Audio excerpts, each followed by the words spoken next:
I'm happy to welcome all of you for this webinar on financial analysis, must skill for every banking executive. I also wish to title this webinar as how to analyze financial condition of business without going through years of mainstream finance education. We are now living in the world of online education. COVID lockdown has opened up the possibilities for online learning.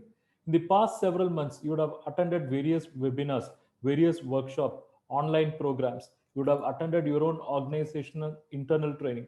But despite all this, if you have registered for this webinar, if you are attending this webinar, it means you are seriously looking for some guidance, you are seriously looking for some learning resources.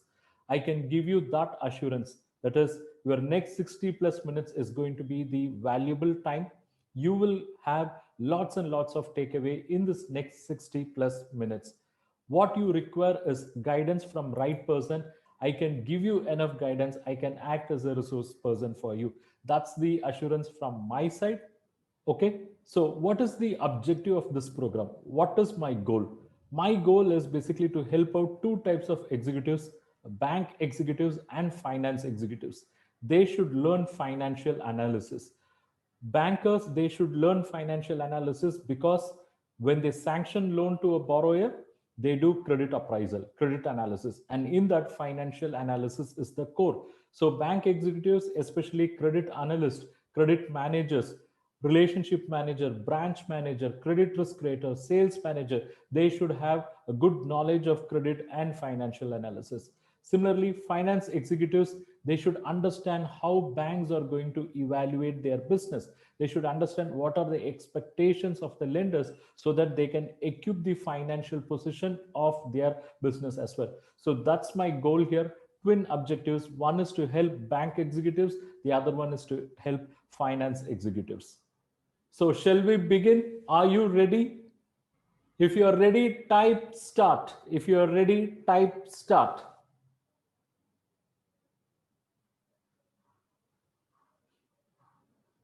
Thank you very much. Let's go through a small story. Over a period of 5 to 6 years, I was training thousands of bank executives on topics like credit analysis, financial analysis, working capital, term loan. This is happening for the past 5 to 6 years. But all this did not happen just like that because I need some foundation, right? How I am teaching this, from where I have learned all this. Let's go back to 2008. In 2008, I joined SBI as credit analyst immediately after my chartered accountancy qualification. I used to say it's just one day before completing my CA program. In campus interview, I was selected. So I had this tag CAN Raja, BCom PGDBA FCA, chartered accountant, and I had that bit of headweight also because completed CA in first attempt, got job in SBI, that too joining as credit analyst. Wow. Okay. So I joined SBI, and first 3 to 4 months that gave me literal nightmares because the profile of credit analyst, credit analysis was not as simple as what I thought. Because in CA final and all, we have done extensive, complicated study analysis, everything. But when I faced that reality, it shocked me. Day in and day out, we'll be getting balance sheets of corporate customers, business entities.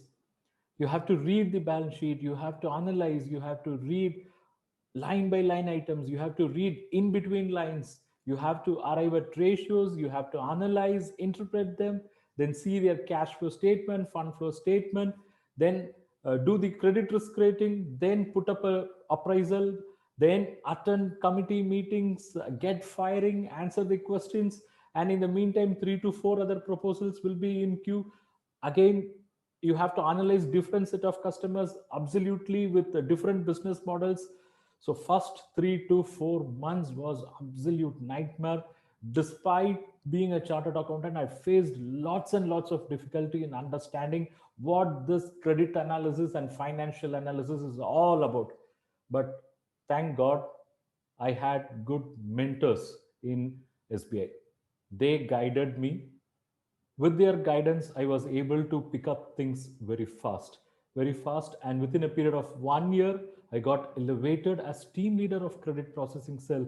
And over a period of 4 years in SBI, I worked on 250 plus projects. It's 5,000 crore plus size. But what I came across is, despite being a chartered accountant, I struggled a lot.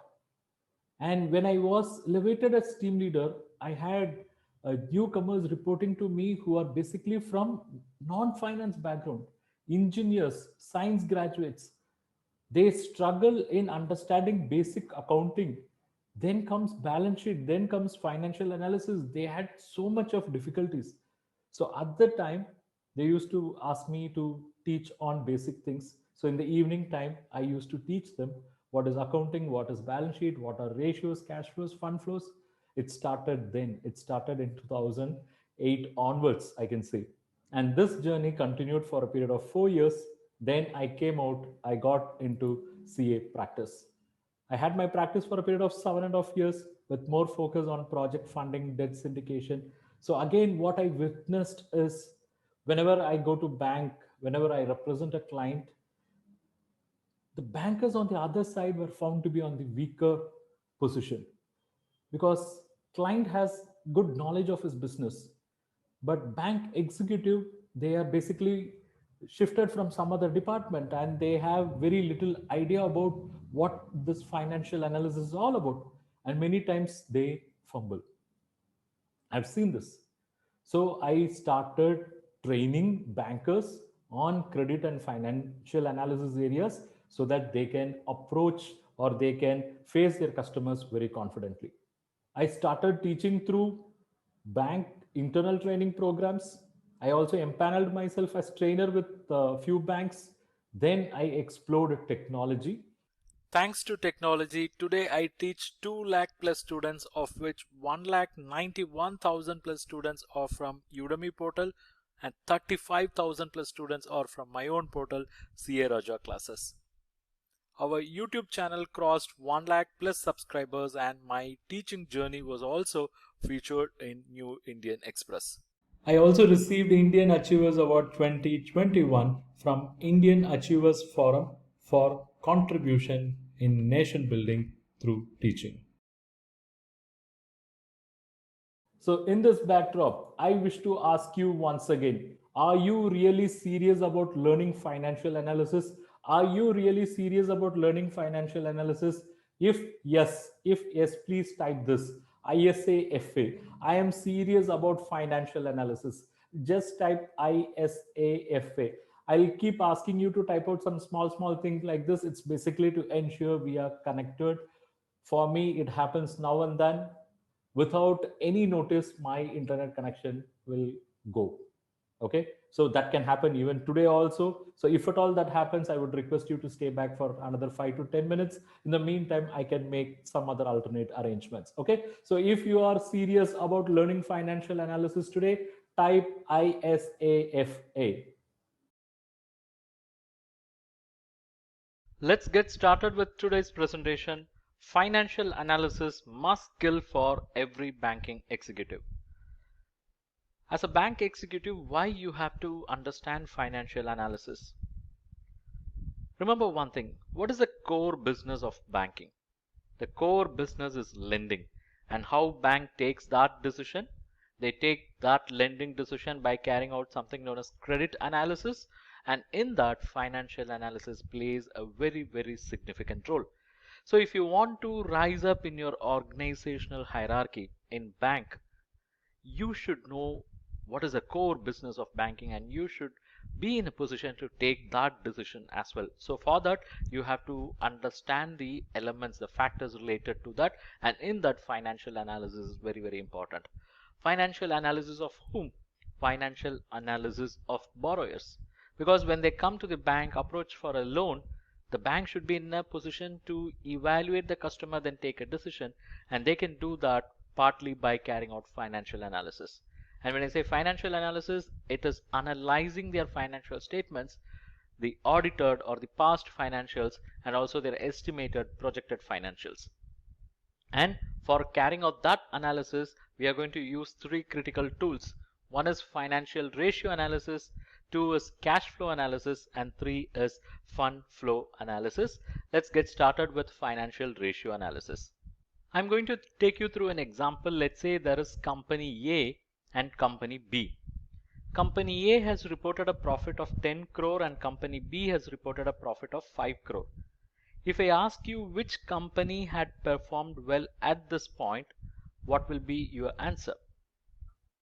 It's a simple question. It's like taking a baby step, but still, I want all of you to participate. Some of you may even feel information is inadequate to take a decision, but let's take that baby step. Let's take that baby step. You have to say which company is performing better. Yes, I could see answers coming like most of you are saying yes, yay. So I could see more of yay. And very few said can't take a decision now.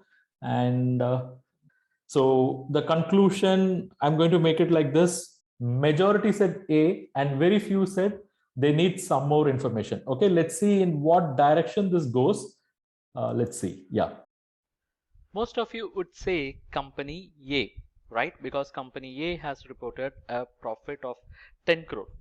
But if I supply you one piece of information, that is the sales achieved by this company, company A has achieved a sales of 100 crore and company B has achieved a sales of 25 crore. And if I ask you once again, which company has performed well now, what will be your answer? Yeah, earlier, at least some of you would have felt that, or you have expressed also that information is inadequate to take a decision, and I'm literally forcing you to take a decision. So now this time I have supplied something important and relevant information. And remember, earlier, majority of you said A. Majority of you said it's company A that is performing better.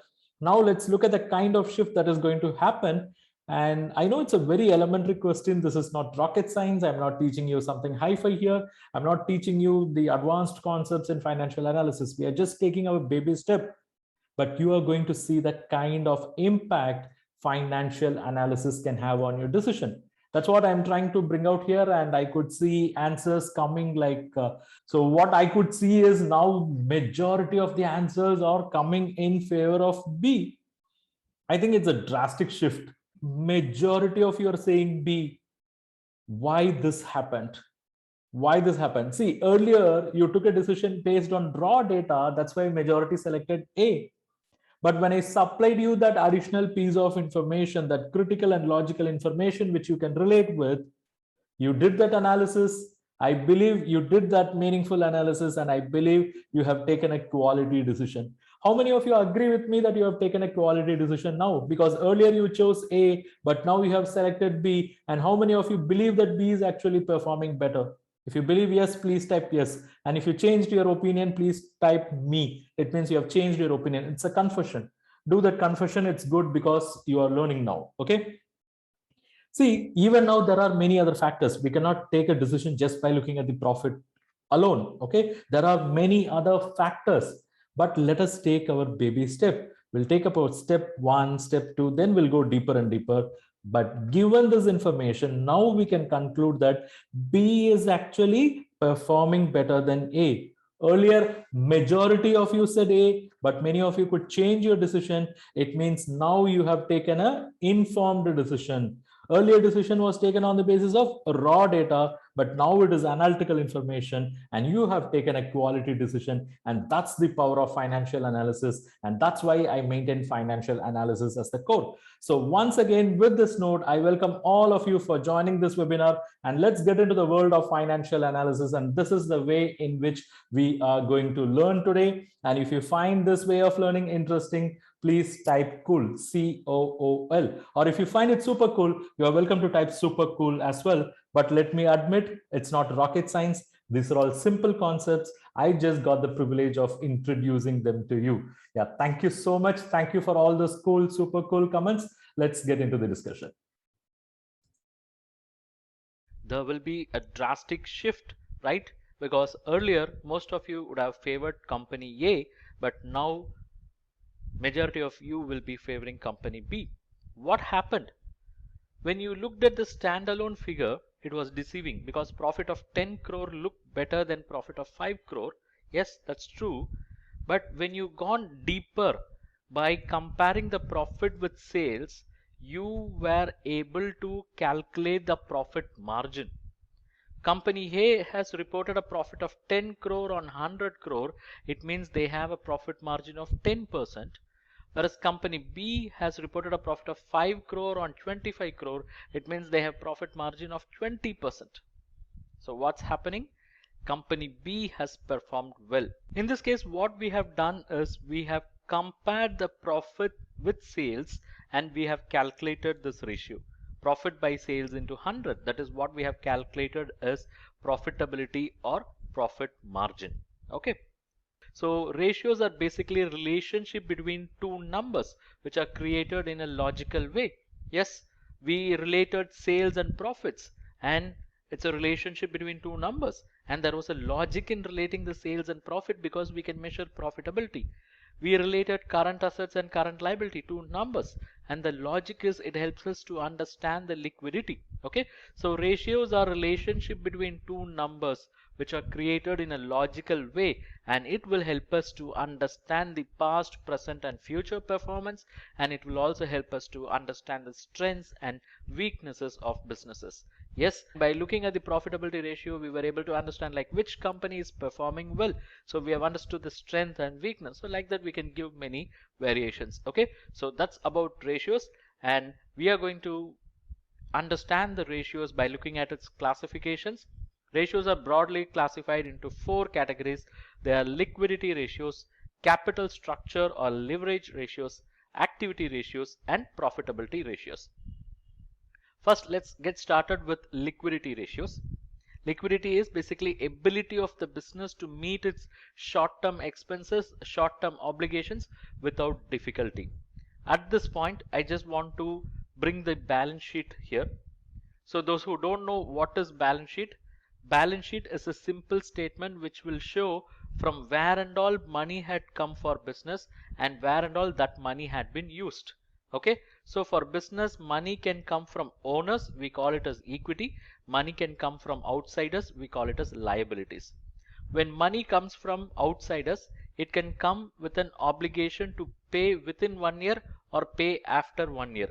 If it comes with an obligation to pay within 1 year, we call them as short-term liabilities because we have to pay within 1 year.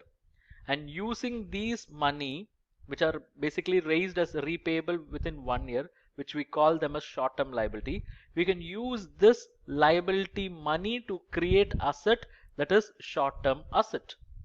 But if you look at this, the short-term assets are greater than short-term liability. How it is possible? Because the short-term what is raised in yellow box is smaller, but short-term assets are larger. It means this short-term assets could not have been created without the support of some long-term funds, because only a portion of short-term assets are funded by short-term liabilities. It means there got to be some remaining funds which have been used in creating short-term assets, and that's how it should be for every business. Short-term assets should be greater than short-term liabilities, because short-term liabilities are those liabilities which you have to repay within 1 year, and for repaying that you need resources. Resources will be in the form of short-term assets, so the resources should always be greater than the obligation. That's why I've captured the short-term assets as larger size and short-term liabilities as smaller size. That's how it should be for an ideal business. Okay, right. Now, to understand this liquidity concept, let's first digest this fund utilization principle. Yes, whatever you see on screen, I mean it. This fund utilization principle is going to be the very, very important segment of this webinar. I would call this segment as the savior for banking system, entrepreneurs, employees, everyone. Such a powerful principle. Do not miss even a single point. If you don't have your notepad and pen, please go and grab it, because it's such a powerful principle which you will agree for after the end of this explanation. Okay, so let's continue.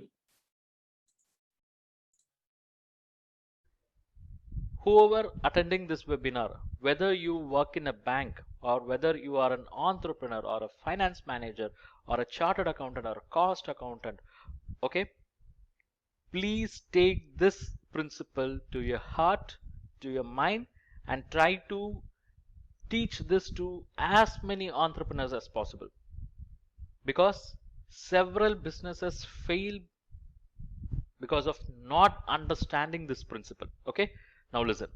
I said money for business can be raised from the owners, we call it as equity. It can be raised from outsiders, we call it as liabilities. And this liability can be short-term liability, and these short-term liability can be used for creating assets. They are called as short-term assets. But here if you look at short-term assets are greater than short-term liabilities, it means some portion of short-term assets are funded by long-term funds. I call them as long-term liabilities and equity. So this gives rise to the understanding that equity, the money contributed by the owner, is always long-term, and other long-term liabilities. Liabilities means repayable. So it can be a term loan, it can be a debenture. Okay, right.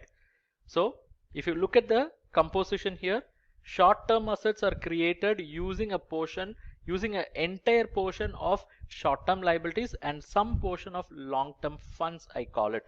So you still have some more long-term funds which can be used for creating long-term assets.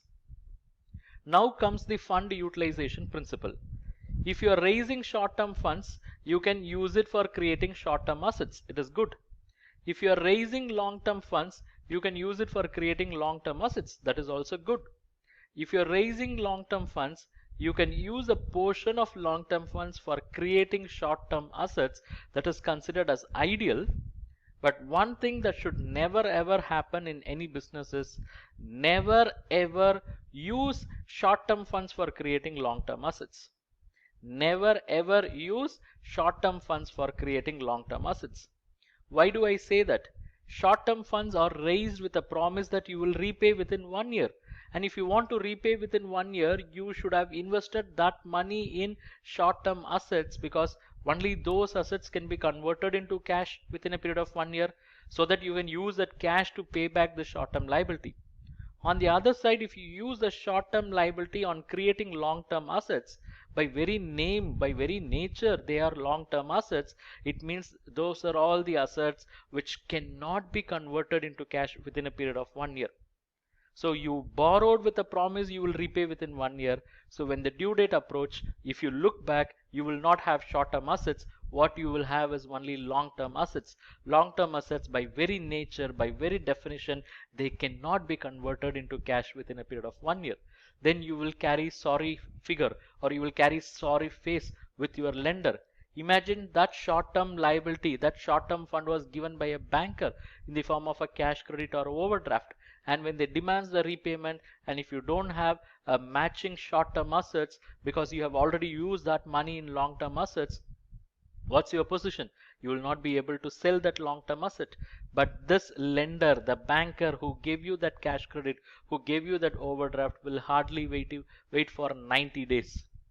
90th day they will classify the account as non-performing asset, and they will go for legal recovery measures, and that becomes the beginning of end of a business. Okay, so understand, diverting the short-term funds for long-term purpose is suicidal. Most of the business, they do not realize this. They think all money are same, but short-term money have very high pressure because they have to be settled in the short-term period.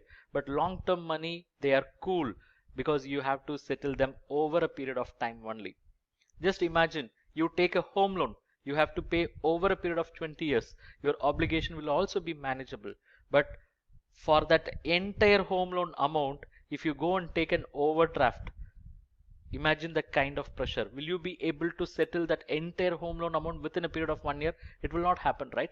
So if at all you raise an overdraft equivalent to home loan amount, and if you put that in constructing a house, it means you are not constructing a house. You are constructing something else which I don't want to mention. because it's going to put you in trouble. It will give you sleepless nights. Okay, so never ever do this. Let me give some numbers so that we can understand it better. I've raised short-term funds of 100 million and I've used that funds to create short-term assets of 70 million only. So here comes the problem. I've raised short-term funds of 100 million, but the short-term assets what I have created out of it is only 70 million. So the question is, what happened to that remaining 30 million? And the answer is very obvious. It is not in short-term assets. They are in long-term assets. They are in long-term assets. So what I've done here, I've diverted the short-term funds of 30 million for long-term assets. And I've also raised some long-term funds of 70 million, which I've used for creating long-term assets of 70 million. So my total both sides are 170 million. But here what happened is I've raised 100 million, of which I have spent only 70 million for short-term purpose. Then I did that blunder, unpardonable mistake of diverting the short-term funds for long-term purpose, 30 million. This is going to put this business in serious trouble, because the lender, whoever have given that 30 million, they will come and ask for the payment within period of 1 year, and for paying them I don't have short-term assets, because the existing short-term assets is only 70 million. For that there is a corresponding obligation of 70 million, whereas for the remaining obligation of 30 million I don't have short-term assets. What I have is only long-term assets. Long-term assets I cannot sell just like that. It will take its own time, and those lenders will not wait till I settle my long-term assets or till I sell my long-term assets. Okay, that's where the problem starts, because bankers are permitted to wait only for 90 days. Then they have to go for legal enforcement. If it is a supplier's money, probably he'll give you 2 or 3 calls, then he'll go for legal enforcement. That's where the problem starts. Okay. So here there is a diversion of 30 million, and this 70 million they have used for a long-term purpose only. That's okay, but the blunder, the mistake, the sin what was committed here is diversion of 30 million short-term funds for long-term purpose. Okay. It's this principle which was not taught to entrepreneurs, not understood by entrepreneurs, and because of that, several business lands into trouble. Business runs into trouble because entrepreneurs were not taught about this. They are not cautioned about this. Had this principle been instilled on their minds that committing this is a mistake, this will put them in trouble, we could have saved several thousands of business. But by the time entrepreneurs realize that they have committed this mistake, they will be in deep trap. Then they try to come out of it, but chances of coming out of it is very, very remote unless and until they line up some long-term funds to substitute this immediately. In my opinion, it's a powerful principle, but given very less weightage, and because of that, businesses are collapsing, and this is even shaking the banking system. So I call it as powerful principle, and I have a question for you. How do you find this principle? Do you find this principle useful? If you find this principle useful, please type useful. Or if you find this principle super powerful, please type super powerful. Because it's such a powerful principle, but not given due weightage. Even Reserve Bank conducted a study to understand why business units are becoming sick, why they are becoming non-performing assets. And do you know what was the reason they identified?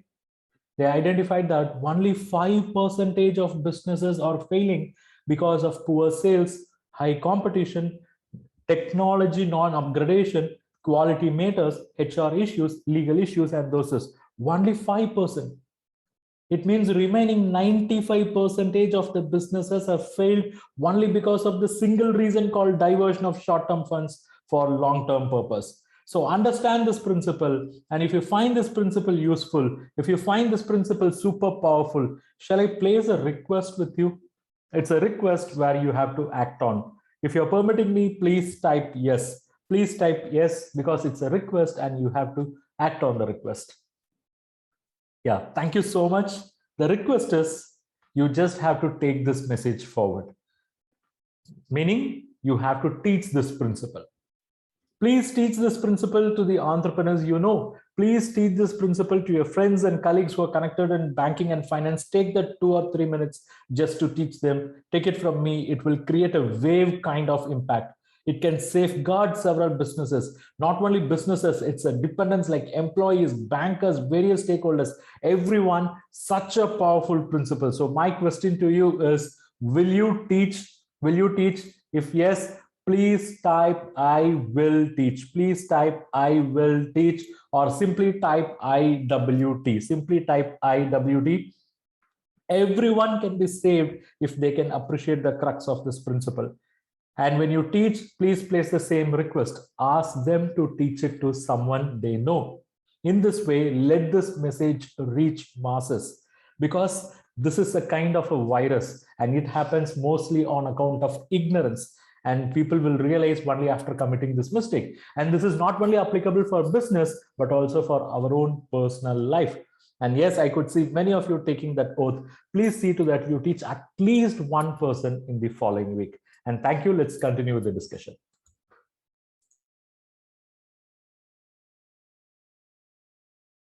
With this understanding, let's get into liquidity ratios. Liquidity ratios are broadly classified into 4 ratios, and in this webinar we are going to focus on the first one that's very important, that is current ratio. So current ratio scenario should look like this, because we know how to calculate current ratio, which is current asset by current liability.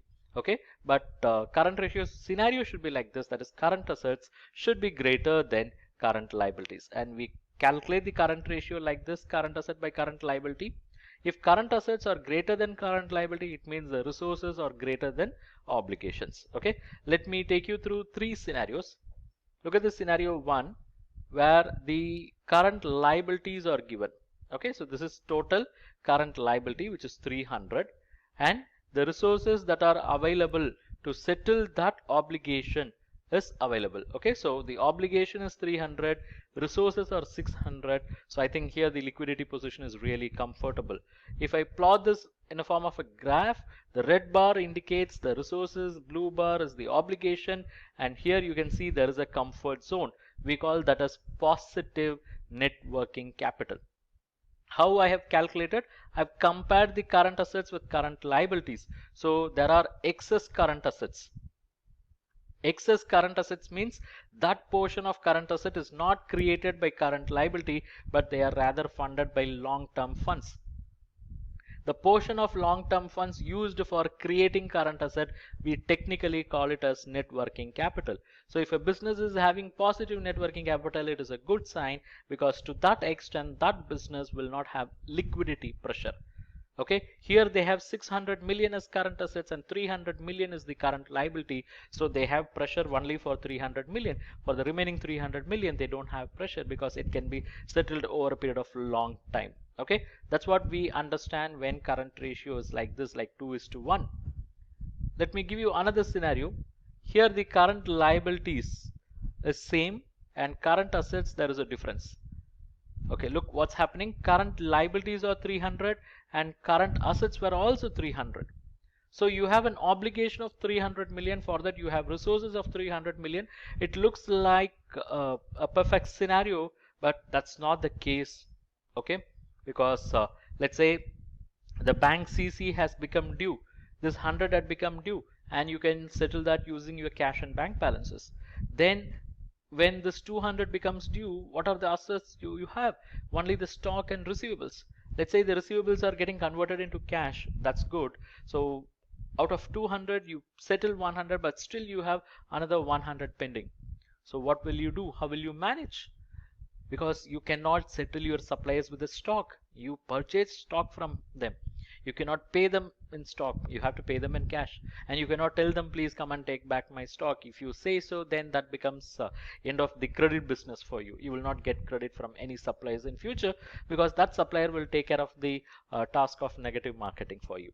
Okay, so that's why I said this scenario, even though it looks like an ideal scenario, it is not ideal. It's not an ideal scenario, because some of the current assets will not come for rescue when you want them very desperately. Okay, let me take you through scenario 3.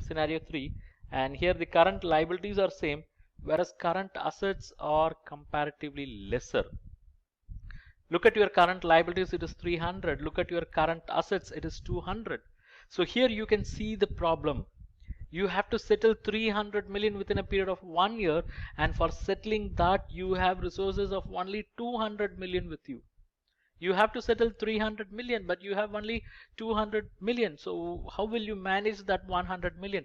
That's the question. Okay, that indicates this business is going to land in trouble, number one. Number two, this will also communicate their financial discipline. They've raised 300 million short-term funds.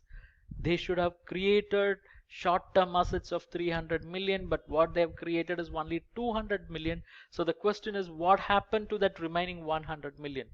It's very obvious they have diverted it for long-term purpose, and they have committed that sin or blunder of diverting the short-term funds for long-term purpose, which will put that business into serious trouble. Okay, so if I put that in a form of a graph, look, the blue bar is the obligation and red bar are the resources, and clearly you can see there is a shortage, and to that extent this business is in a danger zone, because here the resources are lesser than the obligations. So when your current assets are lesser than the current liability, that is current asset minus current liability, obviously your net working capital will be negative. You will have negative net working capital. Okay, so let's capture all the three scenarios here. Scenario 1, current asset 600, current liability 300, so the net working capital was 600 minus 300, 300. Net working capital means the long-term funds which were used for creating current assets. So here if you see 300 long-term funds and 300 short-term funds put together, current assets of 600 was created. And if I look at the current ratio, it is 300 by 600, it is 2:1. In scenario 2, there is no long-term fund contribution at all, and the ratio is 1:1. And in scenario 3, 200 is the current asset, 300 is the current liability. It means there is a negative net working capital. Negative net working capital indicates a diversion of short-term funds for long-term purpose. So whenever you come across a negative net working capital, it means there is a diversion of short-term funds for long-term purpose. And whenever there is a diversion of short-term funds for long-term purpose, the current ratio will also be below 1. Here 200 current asset divided by current liability 300. 200 by 300, you are going to get the current ratio as 0.67:1. It means for every 1 rupee obligation they have resources of only 67 paise, which clearly shows there is a shortage. Okay, and this also means that there is a diversion of fund. At this point I want to ask you a question. Since some of you or most of you are working in bank, what is the minimum current ratio insisted by your bank? What is the minimum current ratio insisted by your bank? Yeah, please type what is the minimum current ratio insisted by your bank. I could see answers coming like 1.33. Yeah, different set of answers. Let me just check. Yeah, I could see 1.33, 1.17, 1, 1.34, 2:1. Yes, so what we can see is it's differing bank to bank. Yes, bank to bank, this would differ based on their risk appetite. Within bank itself, based on borrower profile, whether the borrower is into trading, manufacturing, services, it could vary. It could also vary based on the industry. Okay, so that's about the different level of current ratios. Shall I take a couple of minutes to explain the logic behind a minimum current ratio of 1.33? Why banks are insisting on minimum current ratio of 1.33? Shall I explain? Can you all just type BIO? BIO stands for bring it on. It is also our internet connectivity check. I could see many of you said minimum current ratio is 1.33. So if you're typing BIO, it means you can hear me, you can see the presentation. Yes, thanks a lot. Thanks a lot. And one assurance I will give you, this explanation will open up the logic behind minimum current ratio of 1.33. So whoever working on current ratio, and if you didn't know what was the logic of 1.33, or for that matter, whether it is 1.1 or 1.5, this explanation will open up the logic. But once again, I admit it's not a rocket science. It's a simple concept. This explanation will beautify your understanding, and with that, you will fall in love with financial analysis. Let's see.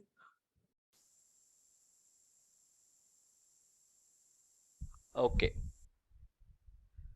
Let's say I have current assets of 100 million and current liabilities of 75 million, And with this information, if I calculate the current ratio, it will be current assets by current liability, and it is 100 by 75. So it is 1.33. 100 by 75 and it is 1.33.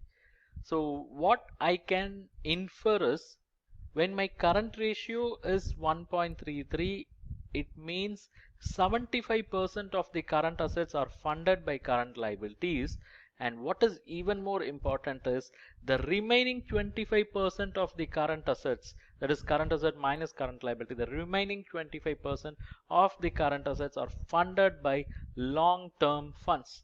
Funded by long-term funds, we technically call them as net working capital. So when the current ratio is 1.33, we can safely conclude that 25% of the current assets are funded by long-term funds. It means there is a 25% long-term fund contribution for creating current assets, and that's what most of the banks stipulate as margin for working capital. For example, if you go and check the sanction letter issued by most of the banks, they would have stipulated 25% margin for working capital credit facilities. Even if you look at the Tandon Committee recommendation for arriving at working capital, they said that 25% of the current assets have to be funded by margin, and it is only the remaining 75% banks can explore funding. Okay, it means there should be a 25% contribution of long-term funds for creating current assets, and that is verified, or that is checked through current ratio. If current ratio is 1.33, then there is 25% contribution. If it is greater than 1.33, then there is greater than 25% contribution, and if it is less than 1.33, then there is less than 25% contribution, and that's the reason most of the banks insist on current ratio of 1.33. Okay. Yes, this is the logic behind minimum current ratio of 1.33. So how many of you find this as bulb on moment? Bulb on moment means it has opened up the logic for you, which you didn't know all these days. If it is a bulb on moment, please type bulb on or simply type BO. I'll take that as your certificate of appreciation for my teaching skills, which I love at most. Yes, thank you. I could see many of you are saying bulb on. It means you are learning in this session. Bulb on indicates there is a learning experience. Good. Thank you. Let's continue.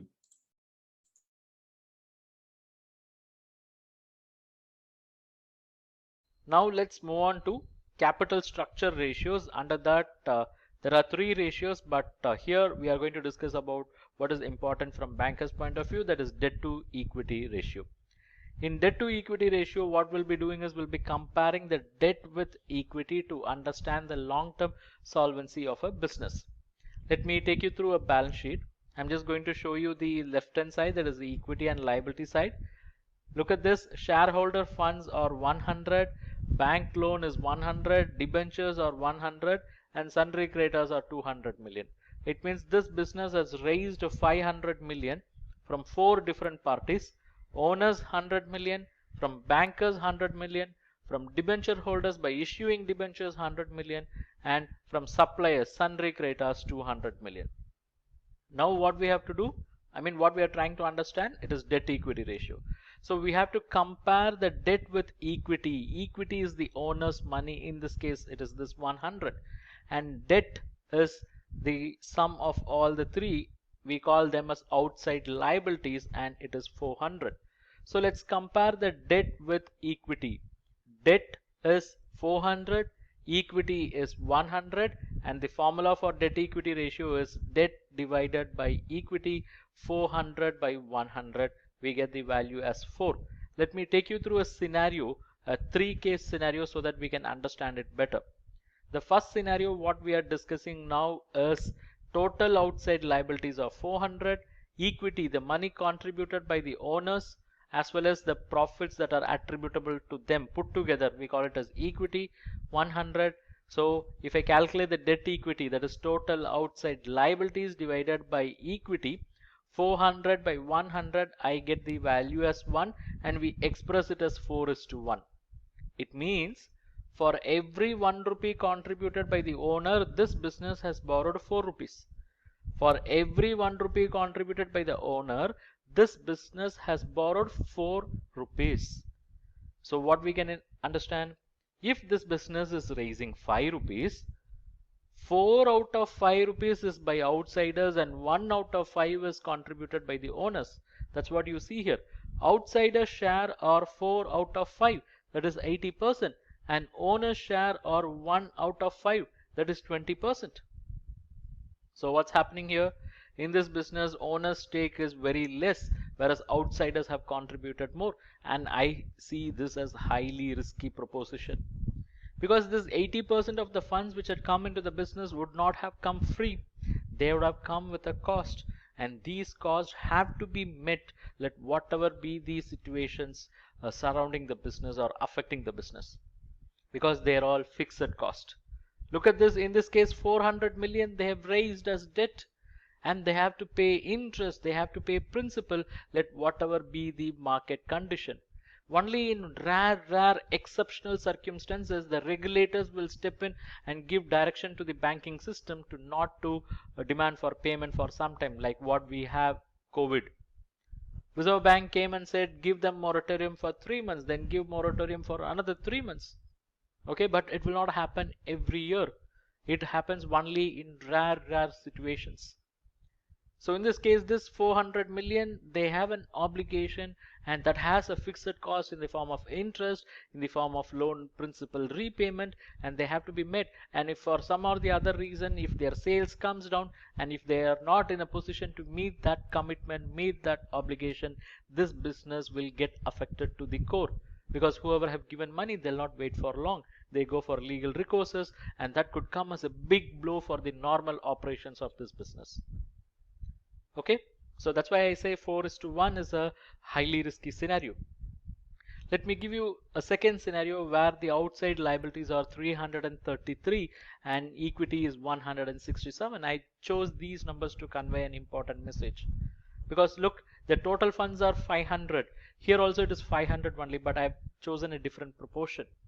The proportion works like this: if you take the debt 333 and if you divide it by equity of 167, you get the debt equity ratio as 2. We express it as 2:1. It means for every 1 rupee contributed by the owners, this business is borrowing 2 rupees. It means if this business is raising 3 rupees, 2 out of 3, that is 2/3, that is 67% is coming from outsiders, and 1 out of 3, that is 33% is coming from owners. And for me, this is much better than scenario 1. In scenario 1, outsiders contribution are 80%, where in scenario 2 it is only 67%. To that extent, there will be reduction in fixed cost as well. In scenario 1, owners have contributed only 20%. In scenario 2, owners are contributing 33%. I see that as a good sign, because owners will be investing more of their money when they see their business is more promising. Let me take you through scenario 3, where total outside liabilities are 250 and equity is 250. Again, I have maintained the total as 500, but I've changed the proportion. So what is the debt equity ratio now? 250 by 250, it is 1:1. It means if this business is raising 2 rupees, 1 out of 2, that is 50% share, is coming from outsiders, and 1 out of 2, 50% share is coming from owners. And this is much better than the first and the second scenario, because here the outsiders share have come down, and as a result the fixed cost related to that will also come down, fixed commitment, fixed obligation will come down. This will reduce the burden, it will reduce the pressure on the business. And owners are investing 50%. It means they know this business is very much promising, that's why they are committing their money. So what is an indication? The indication is scenario 1 attracts high financial risk. Scenario 2 we say ideal, and scenario 3 is the best. Okay, so this ratio, that is debt equity ratio, or we call it as TOL, total outside liability, by T and W, that's basically the equity. Okay, that communicates the long-term solvency. Businesses with a high risk, businesses with high level of ratio will have a high financial risk, and because of that, it's possible that during recessionary market conditions, those businesses may not be able to withstand, they'll get washed away. because when their sales comes down and if their fixed cost is going to remain fixed only, it means the impact is reduced sale, higher fixed cost, so the profit will turn out to be loss, and that business will have its natural death. Okay, so that's what we are trying to understand through this debt equity ratio. So whoever working in bank, you will know, because you will be carrying out credit rating of the customers, and in my experience the highest weightage is given for the single ratio, that is debt equity, or we call it as total outside liability by tangible net worth. Yeah, that's about debt equity ratio. And here, when I say debt equity ratio, I mean this TOL by TNW, that is total outside liability by tangible net worth. The reason why I'm giving this explanation is because some banks will use the term debt equity, some banks will use TOL by TNW, and in some banks, there will be a combination. They'll use TOL by TNW for evaluating the business as a whole, and they'll be using debt equity ratio only with reference to term loan. Okay, for term loan, they will compute debt equity ratio. So here, my explanation of debt equity ratio is TOL by TNW. Now, a question to all of you.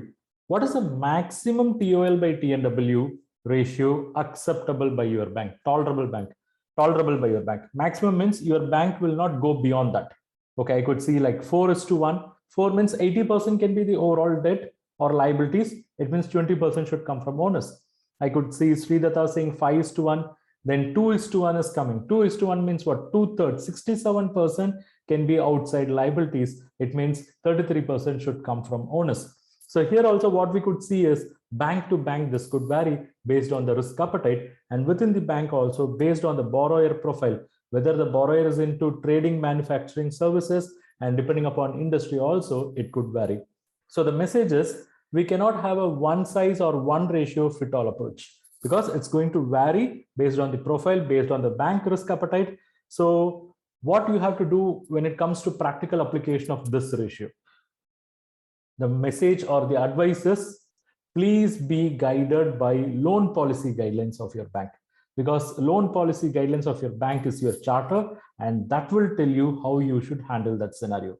Here I have explained the ratios. I have explained what they mean, how you have to interpret it.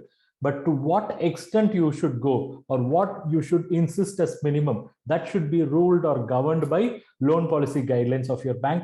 And if that makes sense for you, please type MS. Please type MS. Next, we'll move on to coverage ratio. In that, first I'm going to explain debt service coverage ratio. We call it as DSCR. This ratio is calculated to measure the repayment capacity of a borrower when he approaches a bank for a term loan. So how repayment capacity is measured?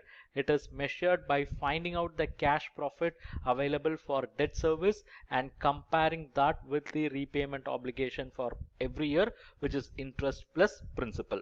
So here, how this cash profit available for debt service is computed. Let me show. What we do is we take profit after tax and dividend. With that, depreciation will be added back. Reason being, depreciation is a non-cash item. Not even a single penny cash goes out in the name of depreciation. Okay, since we want to find out cash profit, what we do, we add back depreciation, because while arriving at the profit after tax, this depreciation was subtracted as an expense, but no cash goes out, so we are adding back depreciation. Then we are also adding interest, not because it is a non-cash item, but because we want to know what is the cash profit available for paying interest and principal. If you want to know what is the cash profit available for paying interest and principal, you cannot take cash profit which is after paying interest. Okay, because we are starting with profit after tax and dividend, right? This profit after tax was arrived after subtracting all expenses, which also include interest. So let us add back that so that it gets nullified. So by doing this, taking profit after tax and dividend, and by adding depreciation and interest, we arrive at cash profit, and this is the formula followed by most of the bankers. Let me take you through an example so that you can understand it better. Look at this statement. This particular business has made a sales of 1000. Their direct cost is 500. Their gross profit is 500. Operating expenses are 100. Depreciation is 100. Interest on loan is 100. So from sales, direct cost was deducted 500, they had a gross profit of 500, and we are deducting three expenses. So from gross profit, when we deduct all the three expenses, we get the profit before tax. So 500 minus 300, you have as 200. From that, let's deduct tax at 50%, which is 100. So you get profit after tax of 100. Now listen, for computing debt service coverage ratio, what we have to do, we have to take profit after tax. With that, we have to add back depreciation and interest on loan. In this case, there is no dividend, so we are starting with profit after tax. So 100 plus 100 plus 100, 300, this becomes the cash profit. This cash profit have to be compared with the repayment obligation, which is basically interest on loan of 100, what we have seen, plus interest on principal I am giving you, which is 100. So what is the total obligation? 200. What is the cash profit? 300. Now we can find out debt service coverage ratio. DSCR is equal to profit after tax and dividend plus interest on term loan plus depreciation divided by interest plus principal. In this case, it is 300 divided by 200, and you get as 1.5 times. You get the value as what? 1.5 times. And what does that communicate? For every 1 rupee loan obligation, which is interest plus principal, this business is having a cash profit of 1 rupee 50 paise. So it looks good, right? Because for paying 1 rupee, they are having a cash profit of 1 rupee 50 paise. It means from 1 rupee 50 paise, 1 rupee can be paid off. Still 50 paise is available with that business. They can use that 50 paise for supporting their working capital requirements. Okay, right. Now I want to ask you a question.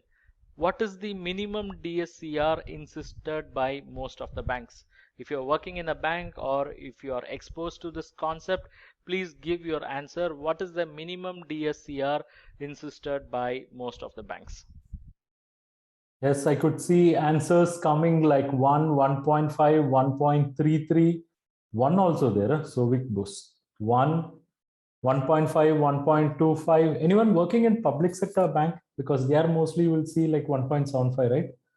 Anyone with 1.75 ratio? Rupinder Singh 0.8, I doubt.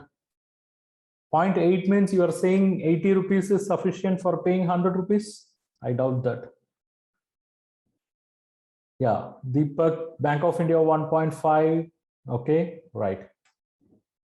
Okay, fine. Let's continue. Okay. 1.1 will be insisted by the banks who are ready to take risk. Okay, because 1.1 is a very small ratio. If they are okay with that, it means they are willing to take more risk. It means the side effect is the interest rate will be very high. 1.5 is accepted by most of the bankers, and 1.75 is insisted by public sector banks, okay, who are very conservative. They'll be insisting a DSCR of 1.75. Now let me take couple of minutes to explain the DSCR rationale, why some banks are insisting on 1.75 times, or say for that matter even 1.5 times. Why banks are insisting on DSCR of 1.5 or 1.75 and not just 1? Because if DSCR is 1 for paying loan obligation of 1, they are having resources of 1, why not banks stop with that? Why they are insisting on 1.5 or 1.75? Shall I explain? Yeah, can you all just type BIO once again? It stands for bring it on. It is also our internet connectivity check. And this will be something you will really enjoy and cherish, because many of you had bulb on moment in current ratio, right? It will be even more brighter in this. Let's see. Okay, let me explain the rationale behind this minimum DSCR. Look at this. If DSCR is 1.75 is to 1, it means for every 1 rupee obligation there is a cash profit of 1 rupee 75 paise. So from 1 rupee 75 paise, 1 rupee can be paid, and what is left with the business is this 75 paise. This 75 paise is the profit after tax, after dividend, after paying interest, and after paying principal also. So it basically goes as retained profit, and this retained profit will go to a head called reserves and surplus in balance sheet under the head equity. And equity along with other long-term liabilities will become long-term funds, and that long-term funds can be used for supporting working capital margin. If this does not make sense for you, worry not, look at this. Your statement of profit and loss only communicates what is profit. From that we calculate cash profit. Then we compare that with the obligation and we arrive at DSCR. And if DSCR is 1.75, it means out of 1.75, 1 can be paid, 0.75 can be retained in the business. And I told you that this retained profit will go to balance sheet under the head reserves and surplus. So now this reserves and surplus along with capital will be called as equity, and this equity along with the long-term liabilities will be called as long-term funds. These long-term funds can be considered or can be used for creating long-term assets. I repeat, these long-term liabilities can be used for creating long-term assets. But if you look at the proportion, look, you have so much of long-term funds, but only a portion of long-term funds has been used for creating long-term assets. It means there is some surplus. So what's going to happen here? This business is also raising some short-term funds.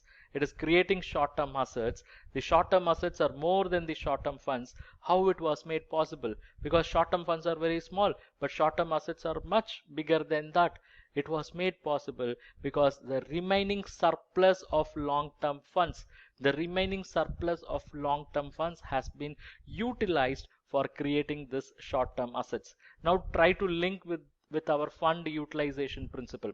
We said a portion of current asset should be funded by short-term funds and another portion should be funded by long-term funds, because I said I marked it as ideal. Utilizing the long-term funds for creating short-term assets is ideal because that is going to relieve the business from liquidity pressure.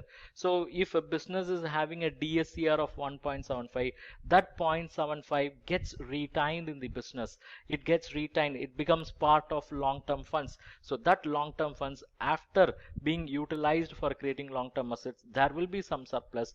That surplus will in turn get utilized for short-term assets, and this is what we call as long-term funds used for creating short-term assets. Technically this is the net working capital. Okay, so it is not that mere profit along with capital along with the long-term liability, they all become put together long-term funds, and they are actually supporting short-term asset creation. So this is the logic. I hope you would have understood. Yes, this is the logic behind DSCR of 1.75. This is the logic why banks are very particular about the level, like 1.75, let it be 1.75 or 1.5 or 1.1. And if you got that logic clear with this explanation, please type bulb on or simply type BO. You can also type bulb on if you are deriving value from the session. If you have learned something critical, meaningful, sensible, something important for your job, something important for your career, please type bulb on. I'll take that as your certificate of appreciation. And thank you. Thanks a lot. What you have seen now is only the tip of the iceberg. What you have seen now is only the tip of the iceberg. But the best part is you have understood whatever I have explained so far. Thank you very much. The reason why I say it's a tip of the iceberg is because in reality, when you do the credit appraisal, when you do the financial analysis, you have to read balance sheet line by line. You should focus or put your attention on every item in balance sheet. You have to analyze various set of financial ratios. There will be liquidity, solvency, profitability, return on investment ratios, various set of ratios. Then you have to study the cash flow statements in depth. You have to focus on item by item items. You should see where they generated money, where they have used, how they have used. Then you should also study their fund flow statement in depth and again in between the lines to identify whether any fund diversion have taken place. Then you should develop special skill for assessing the working capital requirement of the borrower. Here you got to empathize with the borrower, but at the same time you should also protect the bank's interest. Next, you should be able to put up a comprehensive loan proposal if a borrower comes for a term loan for putting up a project, because this requires viability study. You have to look into their repayment capacity, DSCR, fire, break even, sensitivity, and so on. Next, you should also be able to work seamlessly on CMA report, the basic Excel document which captures the past financial data as well as the current estimate and projection. And from this only all kind of analysis will happen. Next, you should be able to arrive at credit risk rating for the borrower. You should be able to come across different types of business entities, business models, profile, and you should also be able to understand the forex impact on import export transactions. So what all this means? All this means you got to learn more, right? So how many of you are really ready to learn more? Because once again, I reiterate, what I have showed you today is only tip of the iceberg. So how many of you are interested in learning more? If you are really interested in learning more, if you want to take this journey to the next level, if you want to improve your skills that is required for your job, and that's the fundamental for your banking career, then type ILM. ILM stands for I am interested in learning more. ILM stands for I am interested in learning more. Whoever interested, please type ILM. Thank you very much. Can I have your permission to introduce the courses which I have published for bankers, which will solve all the problems we discussed? If you're permitting me, just type yes. Just type yes. I'll take that as your approval.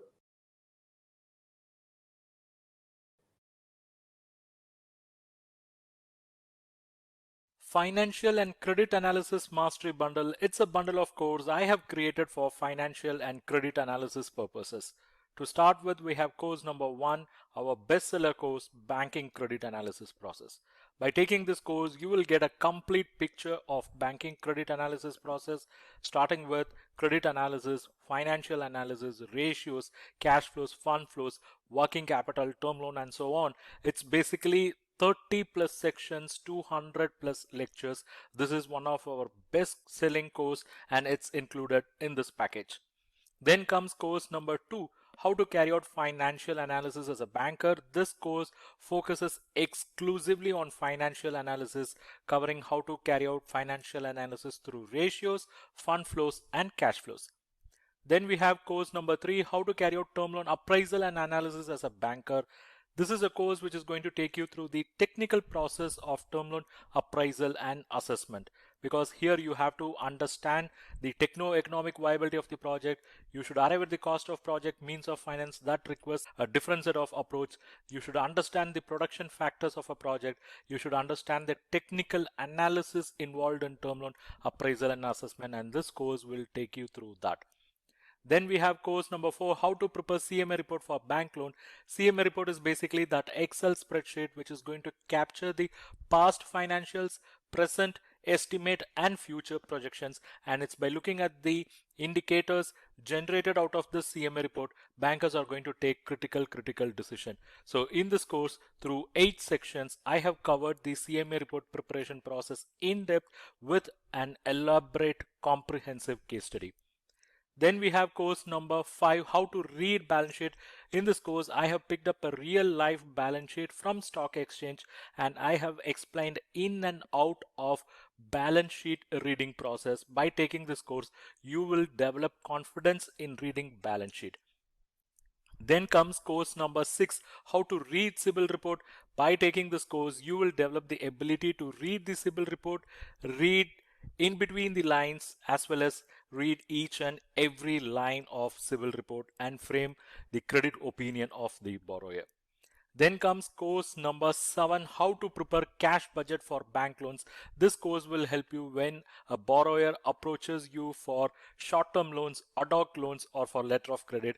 So by taking this course, you will get the complete picture of cash budget with exposure to the format and solving real case studies. So it's basically 7 courses which I have introduced, and this 7 course package is what I call as Financial and Credit Analysis Mastery Bundle. And the price of this 7 courses works out to somewhere close to 13,000, but I'm going to give it at a discounted price for you today because you have attended this webinar, and the offer price what I give you is 4,990 rupees. Okay, but I'm not going to just stop with this. I'm going to give you more. I'm going to give you a lot more. I'm going to give you lots and lots of bonus. You are going to get course number 8, registration and licenses required to run business in India. It will take you through that entire process. Course number 9, how to carry out credit risk rating for non-trading entities. Course number 10, here you will learn banking credit analysis in depth once again through various case studies. So how many courses now? It's 10 courses of value close to 19,000 rupees, but you are not going to pay that amount. It's same 4,990. It means you get these 3 courses as bonus, but it is not just this. I'm going to give you some more bonus. Course number 11, financial statement analysis, a complete study. Course 12, master class on working capital management. Course 13, accounting and finance for bankers. Course 14, NPM management, a complete study. So how many courses? It's 14 courses of value close to 27,000, but I'm going to give it to you at the same price of 4,990. Not yet over, some more bonus. Here comes course number 15, where you will learn business finance secrets. So you will be wearing the hats of the entrepreneur so that you can understand the business finance secret process. Then comes the next course, finance for non-finance executives. This will be your savior if you are from non-finance background. Then we have the next course, basics of forex management, a complete study. This will save you if you're going to deal with import export customers. So how many courses now? It's 17 courses of value close to 33,000, but I'm offering it to you at the same price of 4,990. Not yet over, some more bonus. Here comes course number 18 for you, which is legal and regulatory aspects of banking, part 1 and part 2. And I'm also going to give you a course on accounting basics in 66 minutes and a course on fair practices code on lenders liability. So how many courses now? It's 21 courses of value close to 37,000, but I'm going to give it to you at the same price of 4,990. It means you get all these free, you get all these as bonus. But bonus not yet over, some more. You have the next course, that is basic elements related to bank loan proposal. This course will teach you how to write bank loan proposal. Then there is a course on credit policy, products, delivery, appraisal, risk and rating. Then you get access to the course called export finance, priority sector lending and retail loan. And you also get access to the course collateral securities, a comprehensive study. So how many courses? It's basically 25 courses, of which the 7 courses are main courses, and I'm giving you bonus. All the remaining courses comes to you as bonus because you have attended this webinar. So what is the overall value? The overall value is close to 45,000 of 25 courses. It's 3,200 plus lectures. You are going to get lifetime access to all these pre-recorded courses. You can access them in your mobile app, in desktop, and the price is close to 45,000, but you are going to get it for same 4,990, and it is not yet over, something more. I'm going to give you access to ebooks on current ratio, debt equity ratio, cash flow statement, capital structuring, financial break-even, capital budgeting. So it's basically 12 ebooks you are going to get access. And I'm also going to give you access to certain e-resources. You will get access to project report template, CMA template. You will also get access to a template which you can use for planning your child's future education.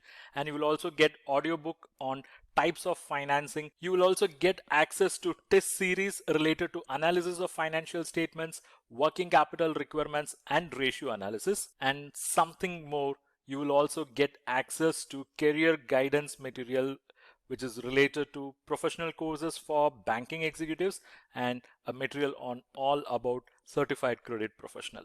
So It's basically 25 courses of value close to 45,000, 3,200 plus lectures, 20 ebooks and resources of value close to 2,000 rupees.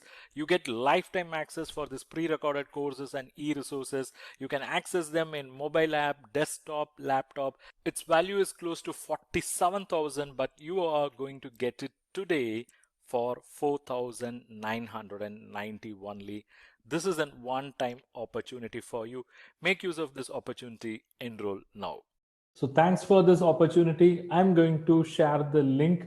Please check your chat section. Whoever watching this in Zoom, check your chat section. Whoever watching this in YouTube, check the chat section as well as description below. I'm placing the link now, and this link is valid only for next 20 minutes.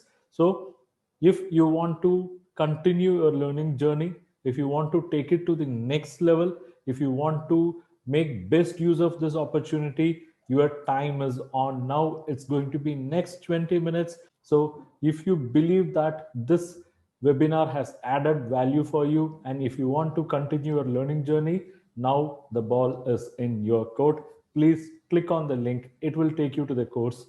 If you already have a student account in CA Raja classes, directly you can enroll. Otherwise, it will prompt you to open up a student account, and then you can complete the enrollment registration process. Let me also share some of the feedback given by our earlier students. Just have a look at it.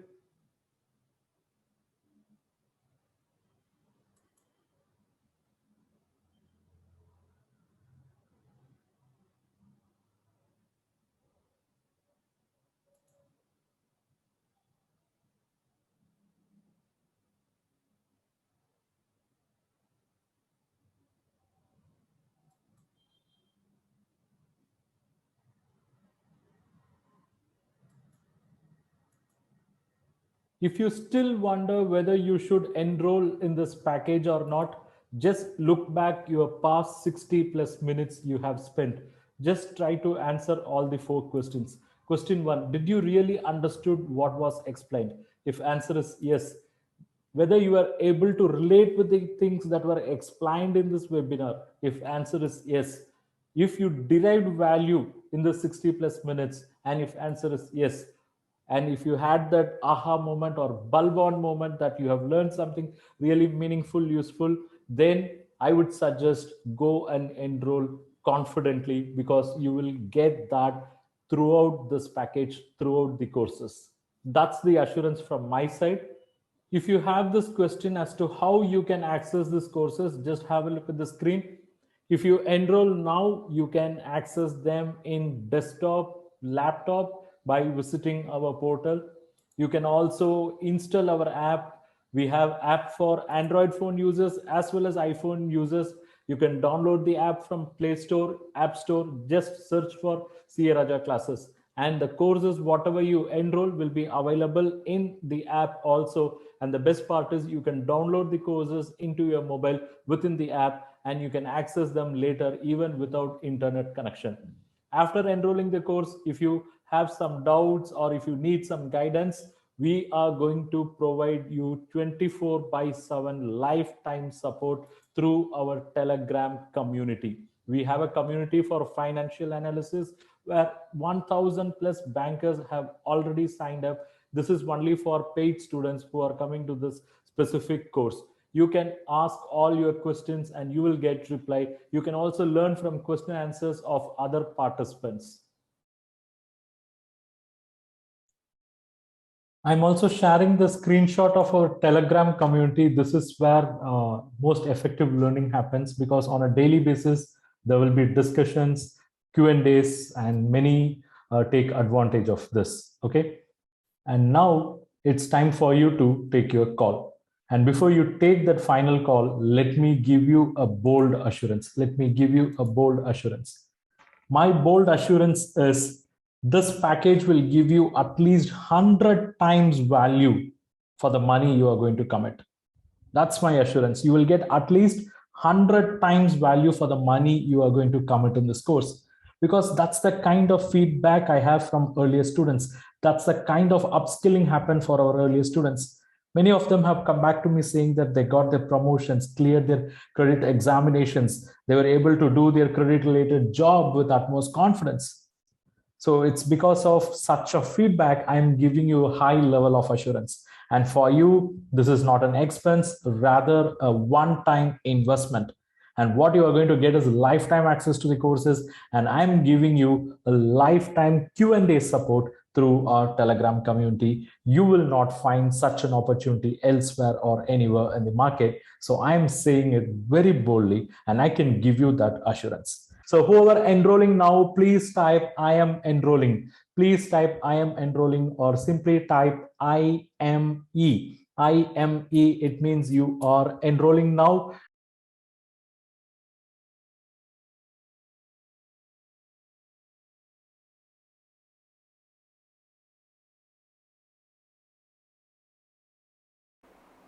Upon completion of enrollment, please share the payment proof to this WhatsApp number or to this email. You will also get invoice and email confirmation.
I'll just show you the process. I'll just show you the process how you can access these enrolled courses. Before that, whether all of you are with me, just type with you, because it's basically an internet connectivity check. Now and then I get that electric shock, internet connection boof. Okay, all of you are with me. Good, great. So let me just take you through. The process is like this. You can access the courses through desktop, laptop, through browser. Go to browser or go to Google, types courses.carajaclasses.com. carajaclasses.com is our website.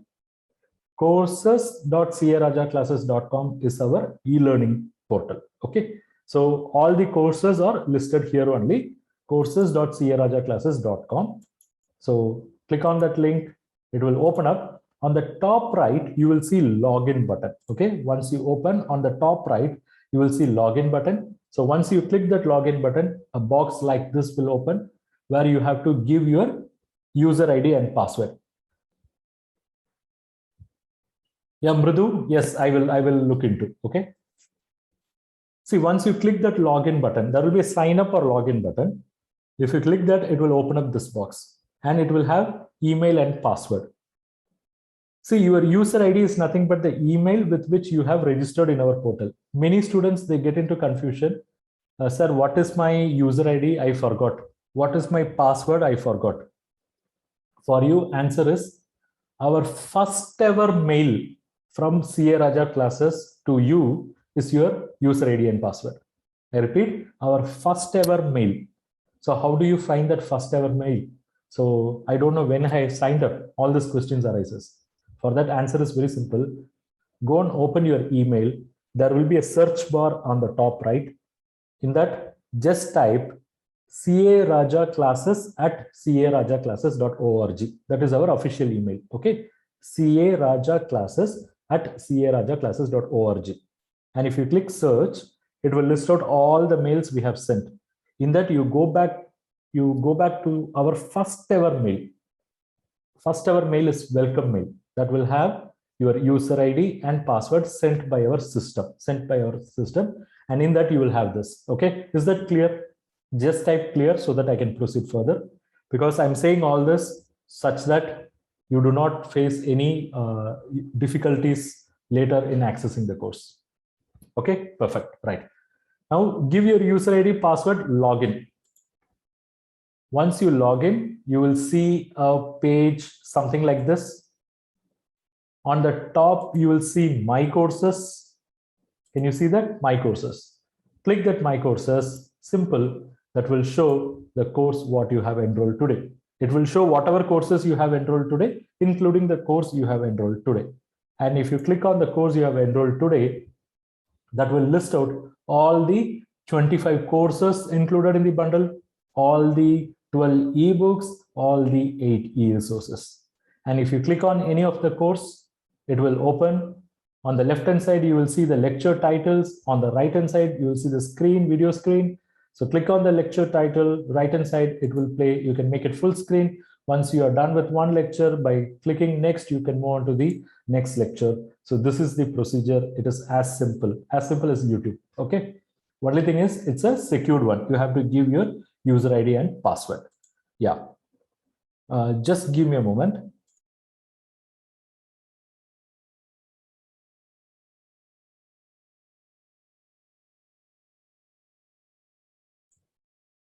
Yeah, I'm sorry. Yeah, Abhishek, yes, I have seen your payment. I will give you acknowledgement to you personally. Okay. Yeah. So this is the procedure for accessing the courses through desktop. We also have mobile learning app, both Android phone users, iPhone users. Android phone users, you have to go to Play Store. iPhone users, you have to go to App Store.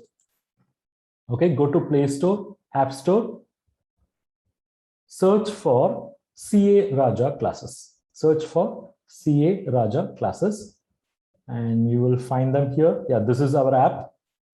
Click and install the app. Click and install the app. It will ask for some basic confirmation like any other applications. So click login. See here, the beauty of the app and desktop access is both are integrated. So you can access something in the desktop laptop and you can continue accessing them in the app also. It means both are integrated. For both, you can use the same user ID and password. Okay, right. So give the necessary permissions.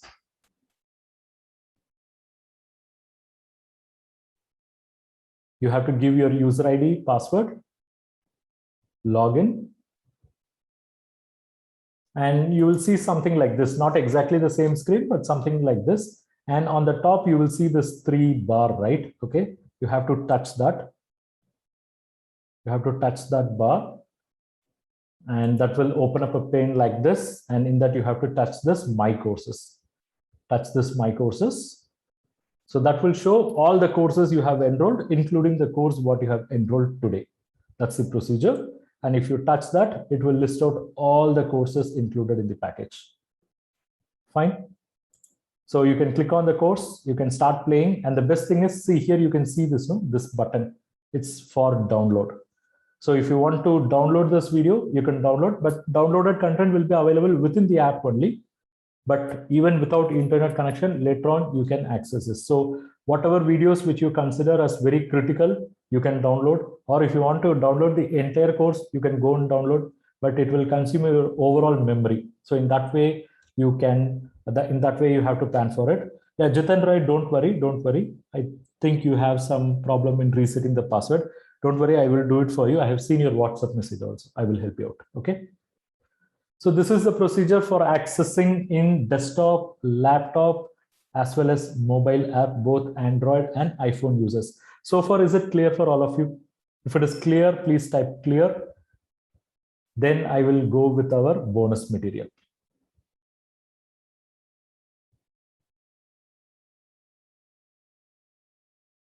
Perfect. Thank you so much.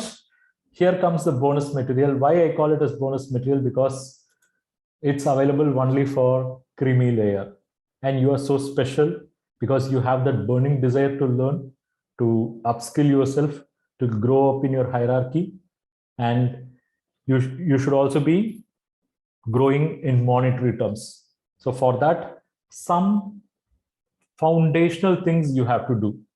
How to increase your salary or business income. This is something I read in a powerful book and I converted that as a lecture. I am going to share it with you. It's for next 7 minutes. And with that, we'll come to the end of this webinar. Yeah, let's continue.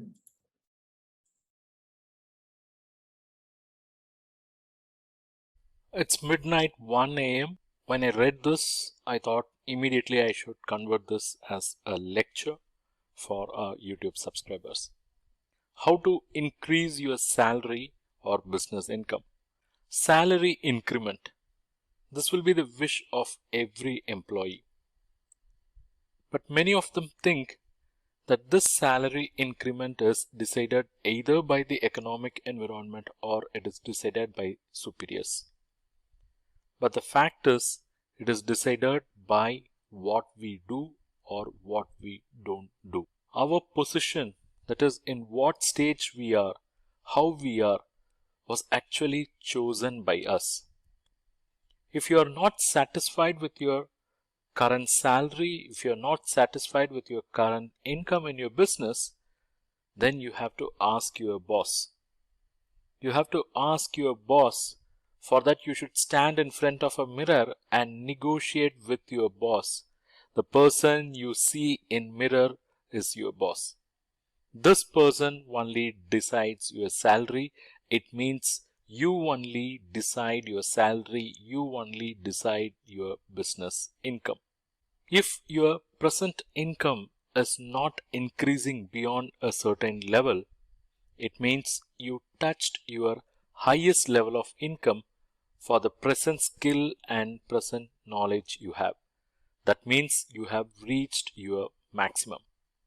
So if you want to earn more, then you got to acquire new skills, you got to acquire new knowledge so that others will be willing to pay you more. And one good thing is you can become what you wish. But that requires some efforts.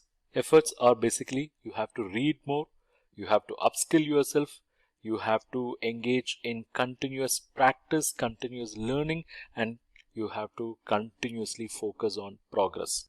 In this book, author talks about a research conducted by a professor of Chicago University. In that, what they have found is 80% of people register only 3% annual increase in income, whereas 20% of people recorded 11% annual increase in income.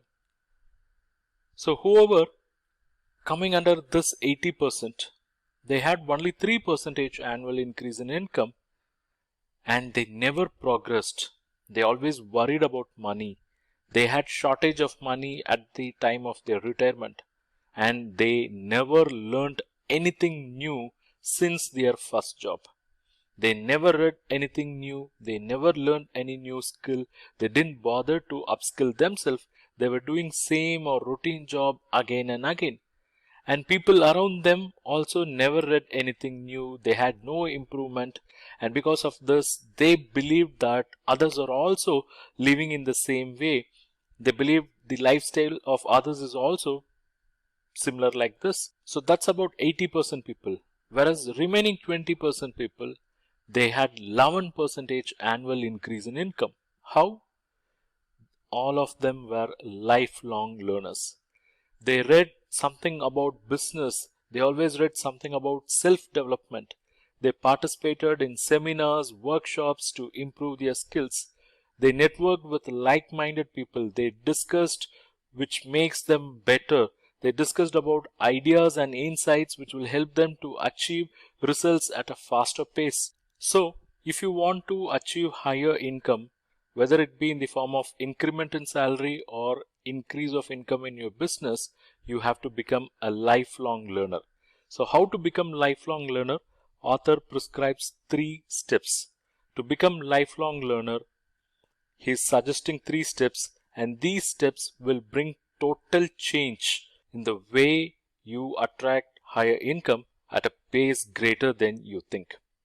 What are those 3 steps? Let's see one by one. Step number 1, you have to read. You have to read daily at least 1 hour every day something related to your field. You have to spend at least 1 hour every day in reading matters related to your field.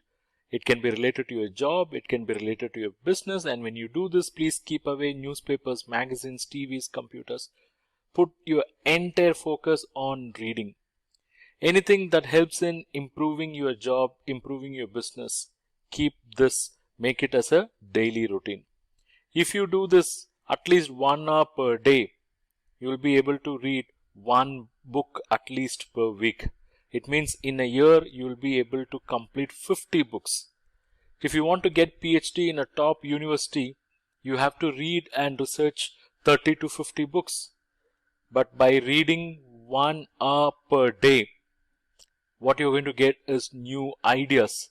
And by planning how to implement those ideas in your job, in your business, you will get results, and that is something equivalent. That is, your reading becomes equivalent to a PhD. So that's step 1. What is step 2? You have to listen. You have to listen to audiobooks. You have to listen to audio lectures. Nowadays, we can also include online courses. You have to listen to them at least when you travel. That is, when you don't drive, when you are traveling, make use of your smartphone and listen to them. On an average, 500 to 1000 hours of businessmen or working executives are spent on travel. That's equal to 12 to 24 working weeks, or that can be equated with one semester in a university. So make best use of this time to listen to audiobooks, lectures, online courses related to your job, related to your business. Step number 3, go back to learning. Whenever you get training, whether it is your internal training or external training, attend and learn. And if required, you should even pay and learn more. If you have decided what level you should achieve, then you have to find out what and all you should learn so that you can achieve that targeted level. And you should master time management. You should master negotiation skills, discussion and conversations.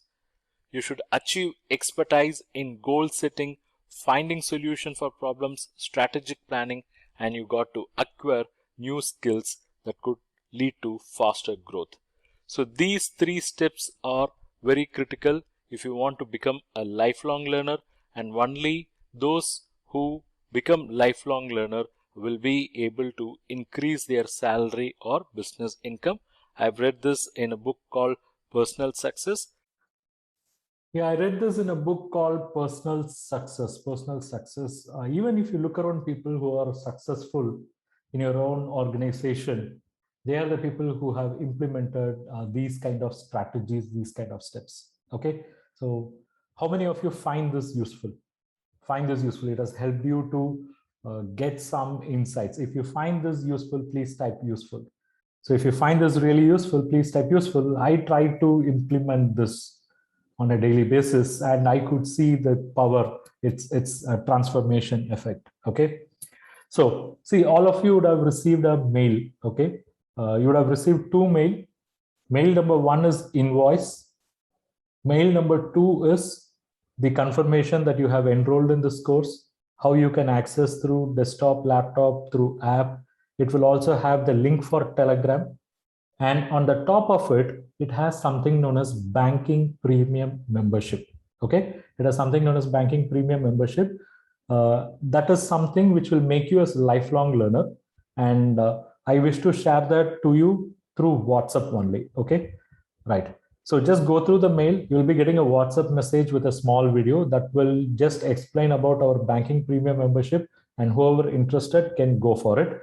And I'm giving my WhatsApp link. Okay. So whoever have enrolled today, please use this link, and just, I mean, if you're watching this in your mobile, okay, click this link. It will take you to WhatsApp. Just send that message. It means it will automatically generate a message, enrolled mastery bundle. Yes, I got message from Dhananjay Bande. Like that, all of you, whoever have enrolled today. So, I mean, it's a easy way for me because you communicate to me. So automatically I will save all your details. And in turn, I will share you my acknowledgement in WhatsApp once again, and also about banking premium membership. Just go through banking premium membership. If you want to be really a lifelong learner, it will help you in a significant way. That is request number 1. And whoever have enrolled today, you'll be getting access to the Telegram. By now you would have got, because it's automatic mail. You should have received that. Okay. So 2 things, connect with me through WhatsApp. And for any clarification guidance, you can connect with me through this email. Okay. Okay, fine. And so more or less we are done. And if you really derived value in today's session, you can type IDV, and with that note, you can sign off. Thank you all.